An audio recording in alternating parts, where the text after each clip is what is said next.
જન્માષ્ટમી વિશેની સમજ કે જન્માષ્ટમી શું છે એ આપણે આજના વિડીયોની અંદર સમજીએ. તો જન્માષ્ટમી વિશે આપણે સમજતા પહેલા કે ધાર્મિક પૃષ્ઠભૂમિ શું છે એ આપણે સમજીએ.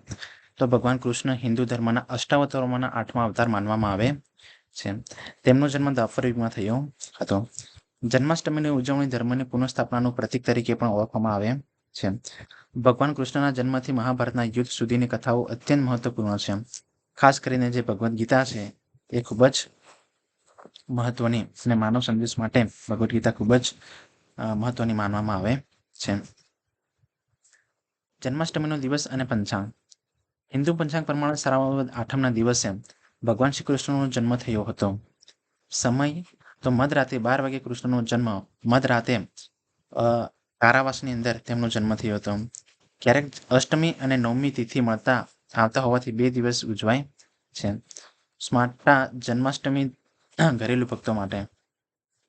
વૈષ્ણવ જન્માષ્ટમી મંદિરો ખાસ કરીને વૈષ્ણવ પરંપરામાં ઉજવવામાં આવે છે. કૃષ્ણ જન્મની કથા વિશે વાત કરીએ તો કંસનો ત્રાસ. મથુરાનો રાજા કંસ દેવકીનો ભાઈ અને નિર્દય શાસક હતો. તેથી તેને ભગવાન શ્રી કૃષ્ણએ તેને માર્યો હતો. તે એક રાક્ષસ હતો. શું તો રાક્ષસ?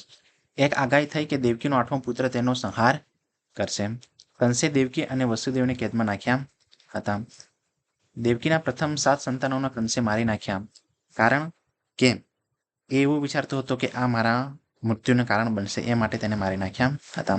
8મો પુત્ર જે હતો એ કૃષ્ણ હતો. તેને મધરાત્રિના સમયે જન્મ લીધો હતો. મધરાત્રિના સમયે કેદખાનામાં જે જન્મ દેવી પ્રકાશથી કેદખાનામાં બાદ તૂટી ગયા હતા. યમુના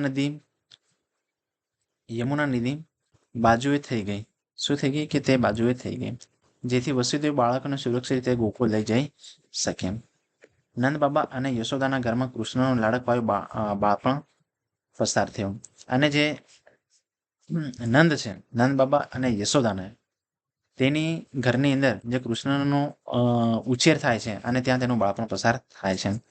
ઉત્સવની રીત કે આજે 8મ છે, બરાબર, જન્માષ્ટમી છે, તો એને આપણે કઈ રીતે ઉજવીએ છીએ?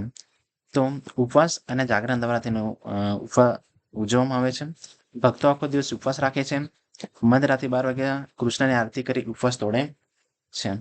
ભજન કીર્તન અને રાસલીલા. મંદિરોમાં આખી રાત ભજન કીર્તન થાય છે. કૃષ્ણના બાળલીલા અને રાસલીલાનું નાટ્યરૂપ રજૂ કરવામાં આવે છે. મંદિર શણગાર. કૃષ્ણજીની મૂર્તિઓને નવ શણગાર કરાવવામાં આવે છે. ઝૂલાની સજાવટ કરીને તેમાં લાડલા કૃષ્ણને ઝૂલાવવામાં આવે છે. દહીં હાંડી ઉત્સવ. મહારાષ્ટ્ર, ગુજરાત અને દક્ષિણ ભારતમાં ખાસ લોકપ્રિય. યુવકો માનવી પિરામિડ બનાવીને ઊંચી લટકાવેલી હાંડી ફોડે છે. હાંડીમાં દહીં, માખણ, તલ, સાકર, ગુણ વગેરે ભરેલી હોય છે. વિવિધ સ્થળોએ ઉજવણી. હવે વિવિધ સ્થળો ક્યાં? તો મથુરામાં, વૃંદાવન, દ્વારકા, પુરુષોત્તમ અને વિદેશમાં ભગવાનની આ ઉજવણી થાય છે. મથુરામાં કૃષ્ણનું જન્મસ્થળ, અહીં હજારો ભક્તો ભેગા થાય છે.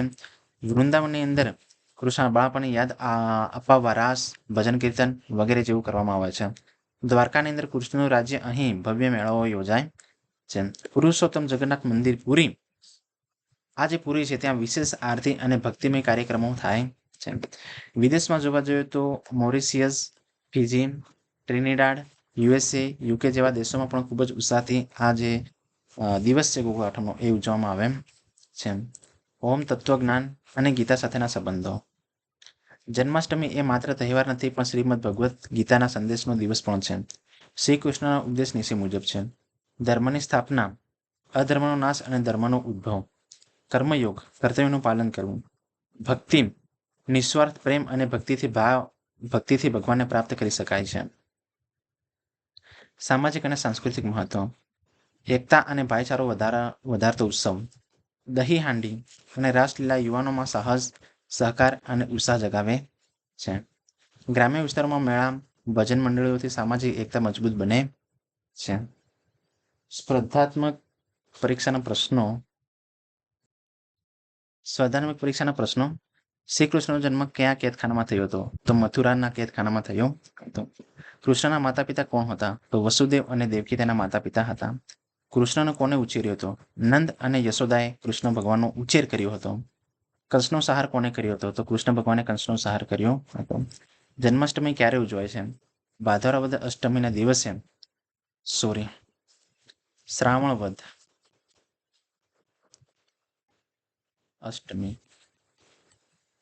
અષ્ટમીના દિવસે જન્માષ્ટમી ઉજવવામાં આવે છે. દહીં હાંડી પરંપરા કયા રાજ્યમાં વિશેષ પ્રખ્યાત છે? તો તે મહારાષ્ટ્ર માં વિશેષ કરીને ત્યાં પ્રચલિત હોય છે. શ્રી કૃષ્ણના જન્મસ્થળ કયો પ્રસિદ્ધ મંદિર આવેલો છે? તો મથુરા જન્મભૂમિનું મંદિર આવેલું છે.